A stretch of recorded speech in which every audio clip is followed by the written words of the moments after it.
मैं अपने पीछे सिंग लगा लूं, मुझे कोई रोक के दिखाए? मेरे गरीब परिवार लोगों को मारा जा रहा है, मेरे सूद समाज के लोगों को मारा जा रहा है, और प्रशासन इतना फेल हो चुका है कि उन 5 लोगों ने हत्या करी बस सिर्फ परिवार पे दबाव बनाने के लिए, क्षेत्र में दिखाने के लिए कि हमने काम कर लिया। 2 लोग गिरफ्तारी हुई है, अभी 3 में अन्य लोग फरार हैं। मैं पूछना चाहता हूं, अगर यही सिंह मेरे किसी यादव भाई ने लगाया होता, किसी जाट भाई ने लगाया होता, किसी गुर्जर भाई ने लगाया होता, तो मंजाले पहुंच जाए वहां पर। एक दलित ने, गरीब परिवार के व्यक्ति ने लगा लिया तो उसकी हत्या हो रही है। ये हत्या गरीब की हुई है, ये हत्या उस परिवार की हुई है जो 2 वक्त की रोटी के लिए लड़ता है। किसी धींग से आदमी से भिड़ के दिखाएं, 5 आदमी अकेले किसी को मिलकर मारे, दबंग नहीं होते, ये कायर होते हैं, नकारा होते हैं। आज पूरा मीडिया कह रहा है, पहले तो कहता ही नहीं है, कि उत्तर प्रदेश दलितों की हत्याओं के मामले में, क्राइम के मामले में हर घंटे में एक हत्या होती है, हर 10 मिनट में एक दलित बहन बेटी के साथ, शूद्र बेटी के साथ में छेड़छाड़ होती है, हर 1 घंटे में कोई ओबीसी भाई को किसी सरकारी विभाग में कहीं ना कहीं प्रताड़ित किया जाता है। देखिए, जाति है, जाति नहीं, और अपर कास्ट को कोई और जाति भाती नहीं। माननीय मुख्यमंत्री जी ये कहते हैं कि जीरो टोल की नीति के द्वारा कानून व्यवस्था उत्तर प्रदेश की बहुत बढ़िया है, और ये हालात उत्तर प्रदेश में जो चित्रकूट का मामला आया कि एक दलित समाज के, एक शूद्र समाज के व्यक्ति को सिंग लगाने पर उसकी हत्या कर दी गई, घर में जबरन मारा गया, ये बात सिर्फ चित्रकूट की नहीं है। आप प्रदेश का कोई भी जिला उठाकर ले लीजिए, हर जिले में आए दिन कोई ना कोई दलित समाज की, शूद्र समाज की हत्या होती है, और प्रशासन फेल नजर आता है। कहीं भी चले जाइए आप, ताजी घटना आपने देखा होगा अलीगढ़ की, कि जय भीम कहने पर, जय भीम की रील बनाने पर उसको इतना मारा कि वो अधमरा हो गया, और आज उस लड़कों को जेल भेज दिया। तो जहां चित्रगुप्त की बात की जाती है, वहीं शूद्र समाज के व्यक्ति 21वीं सदी में, देश आजाद होने के बाद, उन समाज के लोगों को मार रहे, पीट रहे हैं। क्यों? ये समाज आगे बढ़ रहा है, अपने हक अधिकार की बात करता है। अगर सिंग लगा लिया तो कौन सी आपत्ति आ गई?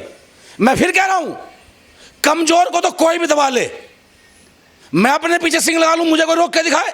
मेरे गरीब परिवार लोगों को मारा जा रहा है, मेरे शूद्र समाज के लोगों को मारा जा रहा है, और प्रशासन इतना फेल हो चुका है कि उन 5 लोगों ने हत्या करी बस सिर्फ परिवार पे दबाव बनाने के लिए, क्षेत्र में दिखाने के लिए कि हमने काम कर लिया। 2 लोग गिरफ्तारी हुई है, अभी 3 में अन्य लोग फरार हैं।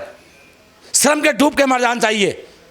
लेकिन जो आरोपी है वो तो ब्राह्मण है, और सिंह तो उत्तर प्रदेश में मोस्टली राजपूत लगाते हैं। ऐसा कुछ नहीं है कि सिंह राजपूत लगाते हो, ये कोई भी लगा सकता है।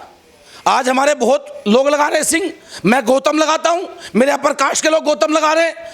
देखो, किसी की भी जाति का सरनेम से पता नहीं कर सकते आप, लेकिन जिनके मस्तिष्क में, दिमाग में, मनसा में जातिवाद भरा हुआ है, जो अपने आप को सबसे ज़्यादा जो स्वर्ण समझते हैं, इन जातियों में सबसे ऊपर समझते हैं, जिसे संविधान इजाजत नहीं देता, वो लोग जाति को टारगेट करके मारने का काम कर रहे हैं। मैं पूछना चाहता हूं, अगर यही सिंह मेरे किसी यादव भाई ने लगाया होता, किसी जाट भाई ने लगाया होता, किसी गुर्जर भाई ने लगाया होता, तो मंजाले पहुंच जाए वहां पर। एक दलित ने, गरीब परिवार के व्यक्ति ने लगा लिया तो उसकी हत्या हो रही है। मैं अभी उत्तर प्रदेश के 75 जिलों में लगभग 200 से ज़्यादा IAS तैनात हैं, मैं उनमें दिखा दूंगा कि कितने शेड्यूल कास्ट के लोग सिंग लगा घूम रहे हैं। 131 सांसद हैं, उनमें कितने लोग सिंग लगा घूम रहे हैं। ये हत्या गरीब की हुई है, ये हत्या उस परिवार की हुई है जो 2 वक्त की रोटी के लिए लड़ता है। किसी धींग से आदमी से भिड़ के दिखाएं। तो जाति पे कोई कॉपीराइट है क्या सिंग लगाने से? देखिए, उत्तर प्रदेश के मुख्यमंत्री फेल हो चुके हैं, प्रशासन फेलियर है। सुप्रीम कोर्ट ने कह दिया कि उत्तर प्रदेश में जंगलराज है। अगर माननीय मुख्यमंत्री जी अब भी नहीं समझे तो आने वाली परिस्थिति बहुत गंभीर होंगी। और हम कह रहे हैं इस बात को ऑन रिकॉर्ड कि हम संविधान को मान रहे हैं, इसलिए हम लोग शांत हैं। संविधान पे हमारी आस्था है, बाबा साहब के कानून पे हमारी आस्था है, और आखिरी अंतिम सांस तक ये आस्था बनी रहेगी। और जब लगेगा कि सब कुछ खत्म हो चुका है तो मरता क्या ना करता, मैं उस परिवार के लिए मदद करने का प्रयास करूंगा, और मैं वहां जाने का प्रयास करूंगा, उस परिवार का हौसला अफजाई करूंगा।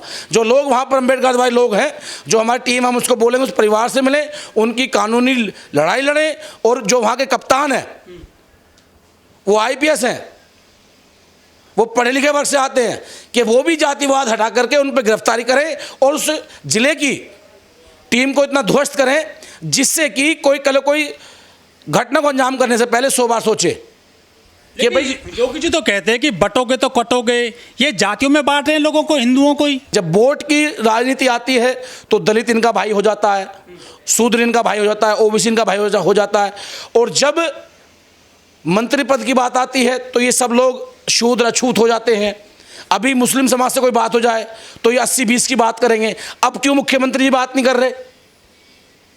इससे स्पष्ट ये साफ होता है कि एक बहुत बड़ा वर्ग है SC ST OBC माइनॉरिटी के लोग, उनको सिर्फ वोट बैंक के लिए इस्तेमाल किया जा रहा है। और खास करके जो मेरे शूद्र भाई हैं, जो मेरे OBC भाई हैं, अगर वो नहीं जागे, आज हमें मारा जा रहा है, कल उनका नंबर होगा। आपने देखा नहीं नोएडा में सुमित और गौरव को कैसे भगा भगा के मारा अपर कास्ट के लोगों ने? तो शुरुआत तो हो चुकी है। हम तो अपनी जान हथेली पे लेकर घूम रहे हैं। जब तक न्याय से उम्मीद है, संविधान है, हम लोग लड़ रहे हैं ना। तो फिर उसके बाद तो राजा महाराजा लड़े, भीमे कोरेगांव हुआ, तलवार का जवाब तलवार से देंगे। लेकिन चित्रकूट वही जिला है जहां पर कहारों ने, निषादों ने भगवान राम को नदी पार कराई थी, बड़े खुश हुए थे वो, और आज उन्होंने सिंह लगा लिए नाम के पीछे। कहारों ने तो उनकी हत्या कर दी पीट पीट करके ब्राह्मणों के द्वारा। देखिए, ये बात मैंने पहले भी कही, हालांकि मैं देखने नहीं गया, लेकिन अगर प्रभु श्री राम ने एक शूद्र समाज की नाव में बैठ करके उस नहर, उस गंगा को पार किया, तो आज ये उनके लोग क्या कर रहे हैं? बल्कि पैर धो के पीने चाहिए थे इन्हें, तो पूजने चाहिए कि उस समय प्रभु श्री राम की मदद करी शूद्र ने, अछूत ने, और आज ये हाल कर रहे हैं लोगों के साथ। पैर तो छूने चाहिए, पूजने चाहिए कि प्रभु श्री राम की मदद कर रहे हैं ये शूद्र या अछूत। दबंग मैं बताऊं कौन होते हैं?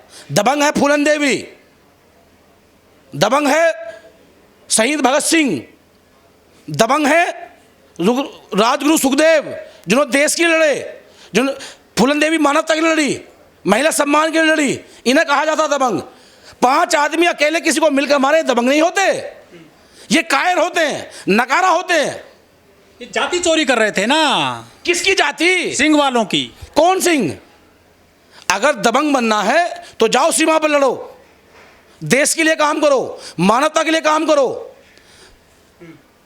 राजस्थान में चित्तौड़गढ़ के राजगुरु शिरोमणि सदगुरु रविदास जी थे, वो थे किंग। ये होते हैं किंग, जो सिंह के भी किंग थे।